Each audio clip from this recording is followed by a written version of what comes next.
No sé cómo haya sido en su caso, pero en el mío, cuando llevé la materia de instalaciones hidrosanitarias en la universidad, sí nos enseñaron y nos pedían que hiciéramos el diseño de las bajadas de agua pluvial, pero nunca nos pidieron que incluyéramos en el diseño un lugar específico hacia donde fuera esa agua. Hola mundo, yo soy Miros Pies y el día de hoy les traigo este video muy corto en el que les voy a estar hablando sobre captación y reciclaje de agua. Como les estaba contando al inicio del video, a nosotros sí nos enseñaron a calcular y hacer las bajadas de agua pluvial, pero como nos lo manejaban era que se suponía que debería de haber una conexión hacia donde el municipio se supondría que estaría tratando esa agua pluvial. Y como en la mayoría de los casos no hay así como dos redes de, o al menos no hay dos redes de drenaje a las que te puedas conectar directamente tal como te conectas a la red de drenaje público, no hay una parecida que te puedas conectar, al menos en mi ciudad, que te puedas conectar para descargar el agua pluvial. Pues generalmente lo que se hacía era que tuviera salida hacia la calle para que llegara a las coladeras municipales y según ahí ya el municipio se encargara de ella. Pero el municipio no se encarga de ella y sé que no es el caso, al menos en México, en la mayor parte de México. No sé si habrá alguna ciudad en la que sí se encargan, pero estoy casi segura de que no. Toda esa agua pluvial se desperdicia, se ensucia y se pierde. Es por ello que muchas personas, o quizá no sean tantas, pero espero que en algún momento sí sean o seamos muchas, deciden recolectar el agua que llega a sus casas, pues para darle un uso. Sabemos que particularmente el agua de lluvia es muy buena para la vegetación, para las plantas. Puedes estar regando constantemente tus plantitas, estarles incluso poniendo abono o cosas para fortalecerlas, pero nada las va a hacer tan bonitas, tan rozagantes como el agua de lluvia. Entonces déjenme contarles algunas cosas que se necesitan hacer o que se pueden hacer para poder recolectar agua de lluvia. La primera tiene que ver con lo que se hace en la azotea. Primero vamos a necesitar que haya bajadas de agua pluviales. Si eres arquitecto, pues sabes que tienes que ponerle bajadas de aguas pluviales. Si no eres arquitecto, pues déjame decirte que se supondría que en todas las azoteas debe de haber bajadas de agua pluvial. O sea, en tu azotea debe de haber algunos hoyitos, no deben de ser los típicos tubos de PVC que nada más hacen que pues salga el agua, sino que debes de encontrar como una especie de, pues sí, agujeros o coladeras en el techo por donde pueda descargar el agua. Pero para que esta agua pueda descargarse apropiadamente, tiene que haber ciertos desniveles, porque si no, pues se va a encharcar, que es lo que sucede en muchos casos. Entonces, se debe de planear bien hacia dónde van a ir esos desniveles. ¿Para qué? Pues el agua baje. No se necesita que sea un desnivel tan marcado, porque generalmente las azoteas pues son transitables. Lo que se sugiere o se marca en los reglamentos es un 2% de inclinación hacia donde sea que vayas a estar haciendo esa inclinación. En muchas ocasiones tienes que hacer más de uno, no, porque si no, entonces si como ese 2%, o sea, son 2 centímetros de alto por cada metro de largo que tengas, y si ya tienes muchos metros, pues ya sí va a ser una pendiente considerable en la parte más alta. Entonces, para evitar eso, pues se parte la azotea, si digamos como que la partes, y propones más pendientes para que el agua corra y no tengas espacios tan altos. ¿Cómo se hace esa pendiente? Esa era una de las dudas que yo tenía cuando recién salí de la carrera de la universidad, porque sabía que se tenía que hacer, sabía hacer los planos y todo, pero no sabía cómo se hacía. Entonces, pues ya después aprendí. Hay distintas formas de hacerlo, pero generalmente lo que se hace es algo que le llaman un entortado, que es una mezcla más o menos ligera. Puede llevar tezontle con cemento, pues para que se haga el aglutinante adecuado, que se fusione bien todo eso. Se hace una mezcla, generalmente con tezontle o con algún material ligero, y con eso le das la pendiente, le das el nivel. O sea, vas a hacer la azotea con la pendiente como te dé la gana. La vas a construir con eso. Y después se le pone a algunas personas,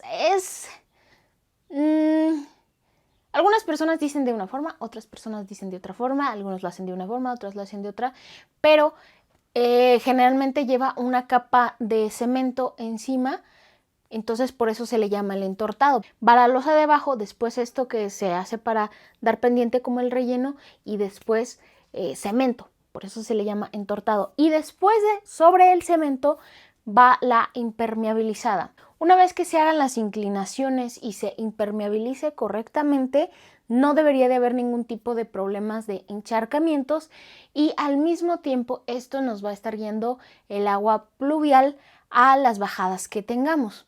Entonces el siguiente paso es hacia dónde va a llegar esa agua. Para almacenarla se puede hacer de distintas formas. Yo, como los estoy contando, es la forma que digamos es la adecuada o la más profesional de hacerlo.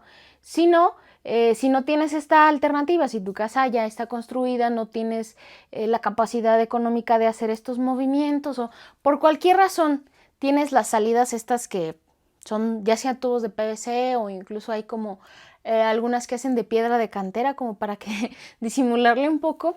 Si tienes este tipo, el punto es que de todos modos recojas el agua. Lo mejor, lo más práctico sería que antes de que llegara al lugar donde la vas a almacenar ya tuviera un pequeño proceso de filtrado, pues porque puede tener hojitas, piedras, incluso materiales un poco menos agradables, como por ejemplo si tienes perros en tu azotea o pájaros o ya se imaginarán qué tipo de desechos, entonces pues hay que filtrarlos. Esto es muy sencillo, podría hacerse únicamente con una coladera, una especie de malla que hay que estar limpiando obviamente con cierta frecuencia para que detenga los sólidos y entonces ya se pueda almacenar el agua. Lo ideal sería que esta agua pues se almacenara en una cisterna, es algo así como un tinaco muy grande, pero que va enterrado, que va bajo tierra. Lo ideal sería eso, que se pudiera almacenar en una cisterna, sino en algún bote, tambo o algo. Lo importante pues es preservar esa agua, tenerla tapada para evitar que se llene de zancudos o se contamine de otra forma.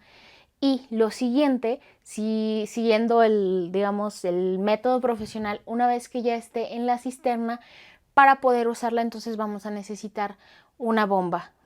Obviamente la cisterna con su correspondiente instalación adecuada y obviamente la bomba también con su instalación adecuada.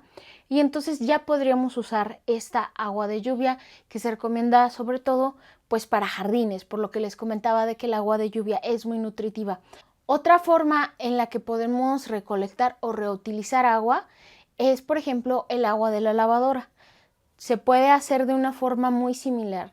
Simplemente en la salida de la lavadora ponerle una especie de filtro. Hay otros filtros que también se le pueden agregar, por ejemplo, ya filtros químicos como para limpiarla un poco más. Y hay distintos tipos de filtros. Enseguida les hablo un poco más sobre el asunto. Pero también podemos recolectar el agua de la lavadora y también se podría ir, por ejemplo, a una cisterna y tanto el agua de lluvia como el agua de la lavadora no son potables, tampoco hay que emocionarse, ni se las den ni es para consumo humano, ni es para consumo de animales, así que hay que tener cuidado con eso y por eso pues se almacena en un lugar diferente al del agua corriente del baño. Y si se tiene ya mayor planeación desde un inicio, se puede hacer la instalación de forma que, digamos, el agua de la lavadora se vaya a una cisterna independiente, tenga algún tipo de filtrado, puede ser en mayor o menor medida. A esta agua se le conoce como agua gris, si no estoy mal. Así que esa agua tendría su proceso de filtrado y de almacenamiento. No sé si quizá también necesitaría un proceso de clorificación o algo así. Ahí ya depende de cada quien. Y en la misma instalación se puede hacer que esa agua llegue directamente, por ejemplo, a la descarga de los sanitarios. Entonces así se estaría aprovechando enteramente esa agua de la lavadora. Y quizá, no sé, para otros lugares, por ejemplo, una llave que se pudiera tener en la cochera para que sirva para lavar el carro, que tampoco necesita agua necesariamente potable. Ahora, en cuanto al proceso de filtrado, ya les comenté uno que es muy sencillo, que simplemente es como una coladera, una mallita para detener los sólidos. Pero hay más tipos de filtrado. Podríamos tener, por ejemplo, como parte del diseño, un área más amplia de filtrado, porque como les mencionaba, hay muchos tipos de filtrados. Y también podríamos tener como una especie de... Esto siempre lo he querido implementar en un diseño, pero hasta el momento nadie lo ha querido en su casa. Pero podríamos tener el agua de la lavadora y llevarla, almacenarla y formar con esa agua, no necesariamente toda, pero sí con esa agua, una especie de laguito o un espejo de agua, también podríamos llamarlo de esa forma, para ir filtrando también esa agua. Porque pues algunos de los procesos de filtrado se pueden realizar con plantas, con vegetación. Hay cierto tipo de plantas que absorben o retienen ciertos elementos, entonces esto nos puede servir para limpiar el agua y además es un elemento más de diseño. Así que les invito a que almacenen agua, es un bien que en un futuro no tan lejano va a empezar a escasear. ¿Por qué no integrarlo en nuestros diseños? ¿Por qué no ofrecerle estas alternativas a los clientes si es que no lo conocen? Clientes, ¿por qué no pedir estas alternativas a los arquitectos si es que se puede? Y personas que no son arquitectos, que no están construyendo su casa, que ya la tienen la casa, ¿por qué no implementar estas cosas? Quizás hasta te puedes ahorrar un poquito de dinero.